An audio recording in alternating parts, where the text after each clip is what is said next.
Thanks, Uli, and thanks also to the other organizers for putting this meeting up and not to be deterred by Corona, just have it online. So it's great to be part of this. But let me tell you a little bit about what we've been up to in the last year or so. So focus of my talk is maybe not so much on structures of molecules that may be prebiotically relevant and how you make them. It's more about function, about features that are lifelike, and how to make them emerge from networks of molecules that are, again, not necessarily prebiotically relevant. Primary driving force of our work is, what is the simplest way to make something lifelike appear?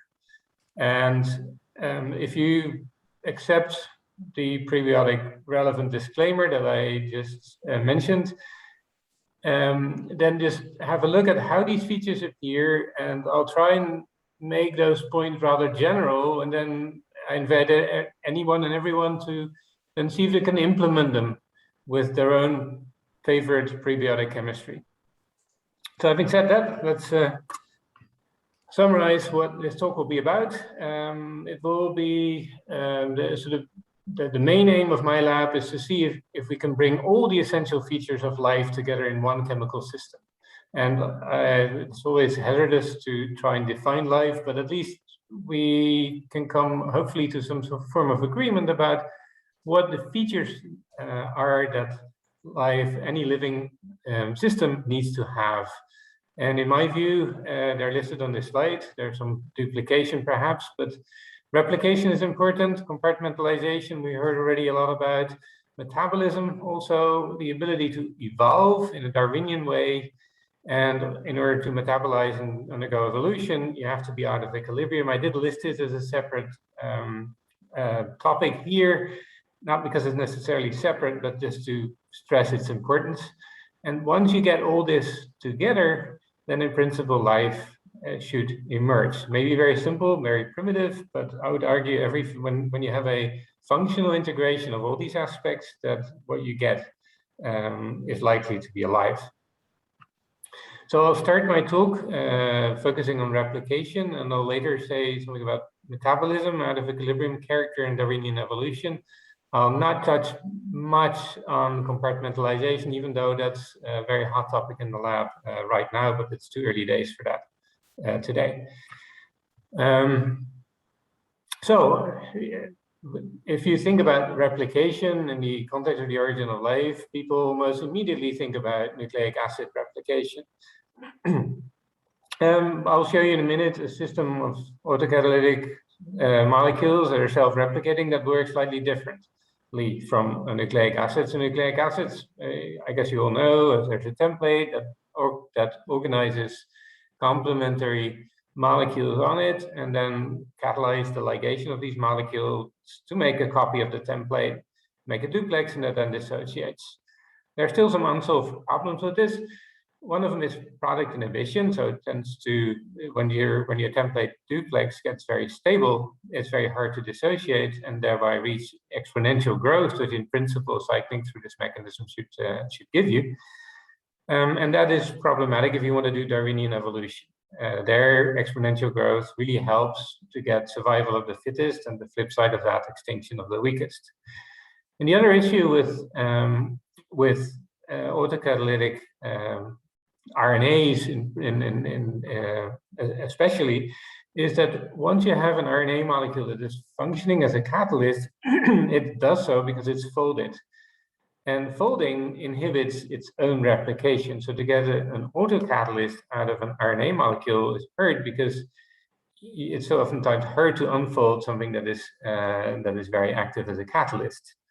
I'll come back to these points a little bit later, so please remember them. So now to our system of replicating molecules, which I said works rather differently. It starts off with a very simple molecule that has two reactive ends with which it can oligomerize in a reversible way. So these ends react with one another, but even once you've reacted, you can still break bonds again and expel building blocks from rings and incorporated them into others. So initially, the monomer just makes a series of rings that interchange different ring sizes, and that's the initial diversity you get. But then after a while, do these rings start to assemble. See that happening here. And the moment these assemble, you basically stabilize the ring that makes the assembly, and thereby sort of pull over the equilibrium towards making more of these rings. So the assembly process of the rings essentially instructs the synthesis of more of these rings. So this amounts to self-replication. Initially, this growth process is linear, but the moment you start agitating this mixture, then these long, thin things that you're producing by self-assembly will start to break, and the number of ends from which they can grow now is doubled. So the growth rate is doubled. So this is a way of achieving exponential growth. Each time a fiber breaks, it doubles the number of ends. So you saw 2 fibers become 4, 4 become 8, 8 become 16, and so on. So at the end, basically all the material that initially was a diverse set of rings is converted into this one ring that is able to self-assemble, and the whole process is autocatalytic. So just to summarize what you saw in the animation here, again on one slide now, we start with a simple building block. First, make a system with different ring sizes that all exchanging with one another. Then the assembly process usually follows, it's usually only after a relatively long nucleation phase. So the nucleation is hard, but once you have the nuclei, they elongate. And once you get into exponential, into an elongation fragmentation regime, you get to exponential self-replication. Now, this was a mechanism of self-replication rather different from nucleic acid replication that we discovered, I have to admit, by chance. We were actually designing molecules that were doing this for something else, namely to fold, but that's another story for another day. But this was the molecule we worked with at the time. So it had 2 thiols to make the rings, and it had a peptide group that is able to assemble, or that drove the assembly of the rings into these stacks because of beta sheet interactions between the peptides. Now that was the first molecule with which we found these self-replicating and autocatalytic systems.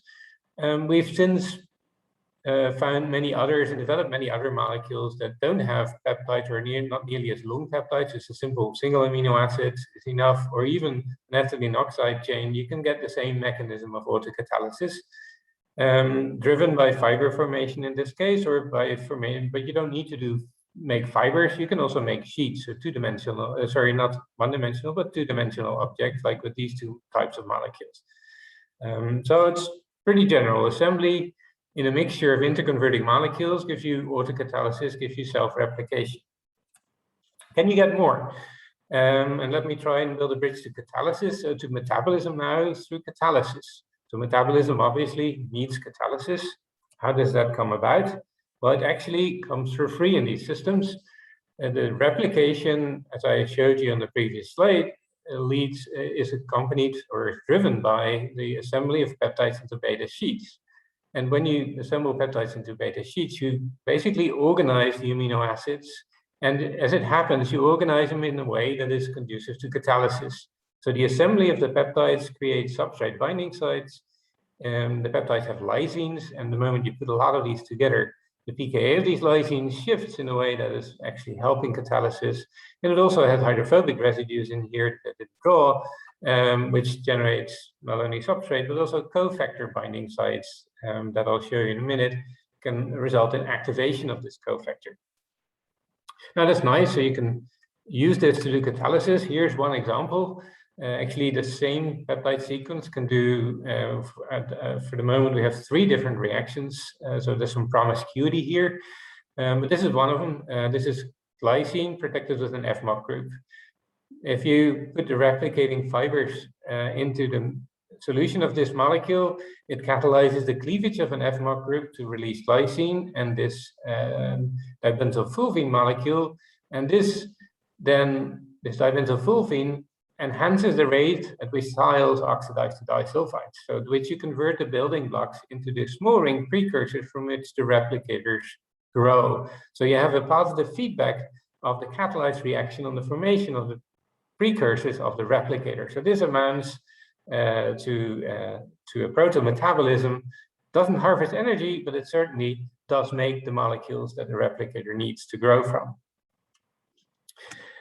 So the mechanism, I don't have much time to dwell on it, really looks like what an enzyme does, in the sense that it has protonated as well as non-protonated lysines that both play a role in this in the FMOC cleavage.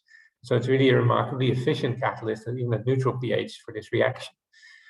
And rather different to the problems with RNA that I illustrated, I talked to you about before, catalysis here with RNA requires folding, and folding hampers replication. But here, the catalysis takes place on the side of the fiber where the replication takes place at the end. And these two things coexist quite happily. So catalysis and replication go perfectly hand in hand here. So here's another example. I mentioned already that the same replicators can bind and recruit cofactors and activate them.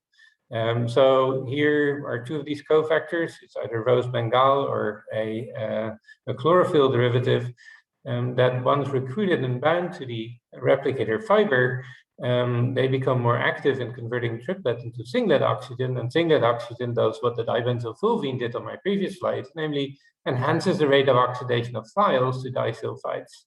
So enhances the rate of the formation of the precursors to the self-replicator. So again, now cofactor mediated, but the same type of proto-metabolism. So let me now progress to other features that we'd like to see out of equilibrium behavior and Darwinian evolution. Now, it's still a rudimentary form of Darwinian evolution, but let me try and explain what goes on. And we would first start with a very simple way of keeping these self-replicating systems out of equilibrium, and this is by putting them in a continuously stirred tank reactor. So you basically continuously flow in our building block for the replicator. In this case, also our dye, that was a cofactor that helped with the oxidation of the thiols disulfides. That's flown in, and then we continuously also flow out part of the solution. And that amounts then to death. So that means this whole system in this vial is kept out of equilibrium to continuous flow. Death here is non-selective. We also have another system where we can make death chemically mediated. I don't have time to talk about that today, though. So we put now into this system two different replicators that form from the same building block, a small ring replicator and a large ring replicator. So the trimer replicates fastest at the high oxidation level, and the hexamer, it turns out, replicates fastest at the low oxidation level.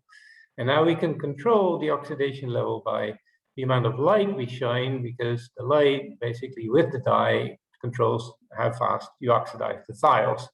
So when you look at what then happens, if you take the mixture of the two replicators, the stirred almost 1-to-1 mixture, and you expose it to not too strong light, then you see that the hexamer prevails, the trimer withers away. So the hexamer is in blue, red, and the trimer in blue. If we then switch to more intense irradiation, then this system, the situation reverts. Now the trimer wins and the hexamer falls off. And this you can switch between these lights, between these illumination regimes many times, and you get each time that the system adapts to the environment, and the best adapted replicator wins. So in this system, we have this out of equilibrium character through flow. We have replicators that change the oxidation state of their environment in response to light. And they then adapt to the changes that these replicators make to their own environments. And that adaptation involves mutation and selection. Now, I didn't show you that yet, but the trimer and hexamer replicator are not only catalyzing each other's, their own formation, but they're also catalyzing, not very efficiently, but a little bit, each other's formation. So you can consider trimer and hexamer to be mutants of one another through this cross-catalysis. So if we have replication, we have mutation, and we have selection, and as a consequence, adaptation to a changing environment, even in a sort of ecological evolutionary sense, I would argue this is, at least in a very primitive way, ticks all the boxes that you need to tick for Darwinian evolution. It doesn't invent anything yet, but at least you have the box is ticked and you're ready to do more interesting things in terms of open-ended evolution, or at least towards that, hopefully in the near future. So far it's adaptation through replication, mutation, selection, but no inventions. Now, open-endedness requires that there's more space to evolve into than we gave the previous system, right? There we only had 2 replicators, a trimer and a hexamer, and that was pretty much the only thing the system could do. If we give it more space, then we should perhaps see more interesting behavior, and maybe even also in evolutionary interventions, provided fidelity of replication is high enough to prevent what I call annihilation by entropy. So we need a large structural space, but we have fidelity such that we only control a subset of it, and then evolution make us move through this structure space. So that's the big plan right now, and this I think is also the hardest part of our research yet. So we haven't figured out how to do this yet, but we're working on it. Right, so let me finish by a little sort of surprise and an illustration that sometimes very unexpected things can happen in these mixtures. So we thought we knew how to make replicators, and we played around with building blocks for them, and then we discovered something completely different when we studied this building block here, which has synthetic amino acids with a phenylalanine with an extra amine and a lysine. So this molecule, you put it in water, oxidize it, oxygen from the air gives you, in almost quantitative yields, a 23-membered ring. So 23 of these units connect selectively into one big large structure, and it's selective because it folds. It's not as it's drawn out here, but it's really a collapsed structure, and this is the crystal structure where, if I can get this to rotate, where you can see that there's barely any symmetry in this 23-membered ring when it's in the folded state. So a really highly complex structure that forms spontaneously from a surprisingly simple building block. And this is general. This is not the only example. You can read up in this paper here a bunch more, and I'll finish you off with one bit of unpublished work. So what was published was this analog here, where rather than an amine, we have a guanidinium group. Now it doesn't make a 23-mer, but a 16-mer. This is a crystal structure again, where you only see the core, only the aromatic ring with the thiols is shown here, not the side groups. And we also made the analog where we mutated this center here into its enantiomer. So we now make a DL peptide. And I'll not ask you to predict what this will do, because it would be an unfair question. I'll just give you the results. At low concentration, this makes a 15-mer. At high concentration, the chromatogram, you'll see chromatogram shows a 30-mer. But this is really a 30-mer. Now it turns out not to be. The 30-mer that survives on the column is actually a dimer of two 15-mers. So this is one, and this is the other one. This is the crystal structure again. The two 15-mers are not identical. One is the enantiomeric fold of the other. So they're very similar, but the mirror image when it comes to the basic fold, even though the amino acid site groups are all of the same chirality of the two halves of this 30-mer. So it's a non-covalent dimer of two 15-mers, but a funny one in that it's got this pseudo-enantiomeric relationship. Here are the site groups, the amino acid site groups that shield the hydrophobic core from contact with water. And again, this guy forms in one step in almost quantitative yield spontaneously by just putting the building block in water. And to me, this was really, and I guess most people in my group, this was really an eye-opener that things of this complexity can just form. Doesn't work for all molecules, but we now have a fairly good idea of what sort of molecules give these structures. Right, I think I'm already going on for too long. Let me finish then with saying that these folded molecules with this complexity that start your process of proteins really emerge spontaneously, and stop by thanking the people that did this work. This is a pre-corona picture I should now replace it soon because we just had our group outing last week again in person. So I'm very happy that life returns to some form of normality again there. So thank these people for all their hard work. Thank the people for funding this and our collaborators. And I should point out that in particular, Ivan Hoek, with whom we collaborate and where all the crystal structures that I showed you were solved. Thanks for listening.